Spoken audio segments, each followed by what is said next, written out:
Hi everyone. இன்னைக்கு வந்து பால் பவுடர்லேருந்து தயிர் எப்படி எடுக்கிறதுன்னு பார்க்கலாம். ஜென்ரலாக வந்து பால் பவுடர்லேருந்து டீ, காஃபி அப்படின்னாக்கா ஏதாவது ஸ்வீட்ஸ் தான் பண்ணுவாங்க. பட் நீங்கள் இந்த மாதிரி தயிரும் பண்ணலாம். இந்த தயிர் வந்து பார்த்தீங்கன்னாக்கா ரொம்ப நிறையாவும் கிடைக்கும் அண்ட் ரொம்ப திக்காகவும் இருக்கும் கடையில் வாங்குற மாதிரி. ஸோ அதை எப்படி பண்ணுறதுன்னு பார்க்கலாம். நான் வந்து முதல்ல 1 டம்ளர் வந்து தண்ணியை வந்து நல்லா சூடு பண்ணி கொதிக்க வச்சுருக்கேன்.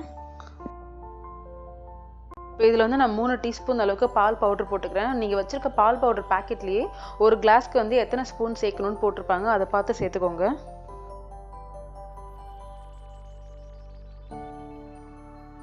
மூணு டீஸ்பூன் பால் பவுடர் சேர்த்ததுக்கப்புறமா வந்து ஒரு டம்ளரில் ஊற்றி நல்லா வேகமாக ஆற்றுங்க. தண்ணி வந்து சூடாக இருக்கணும், அப்போ தான் பால் பவுடர் உடனே கரையும், இல்லைனாக்கா அப்படியே கட்டி கட்டியாக நிற்கும்.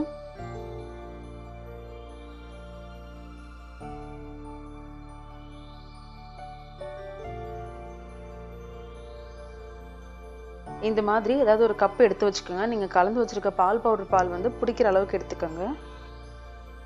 யூஸ்வலாக இதில் தான் தயிர் ஒரே வைப்போம். ஸோ நான் இதில் வந்து கலந்து வச்சுருக்க பாலை வந்து சேர்த்துக்கிறேன்.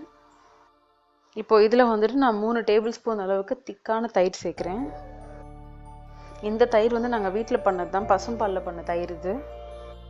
தயிர் சேர்த்துட்டு ஒரு வாட்டி நல்லா கலந்து விட்டுருங்க. கலந்து விட்டுட்டு இதை அப்படியே வந்து எடுத்து வச்சுருங்க. வெயில் காலம்னா சீக்கிரமாக வந்து தயிர் உறைஞ்சிரும். பட் இது கொஞ்சம் பனி நாளாக இருக்கிறதுனால கொஞ்சம் லேட் ஆகும்.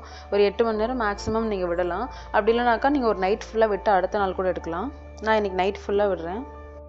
நான் நேற்று வந்து ஈவினிங் போல் அந்த தயிரை உரைய வச்சேன். இன்றைக்கி மார்னிங் வந்து எடுக்கிறேன். பாருங்கள் எவ்வளோ திக்காக இருக்குன்னு. ஸ்பூனில் எடுக்கும் போதே தெரியும் உங்களுக்கு தயிர் எவ்வளோ திக்காக வந்திருக்குன்னு.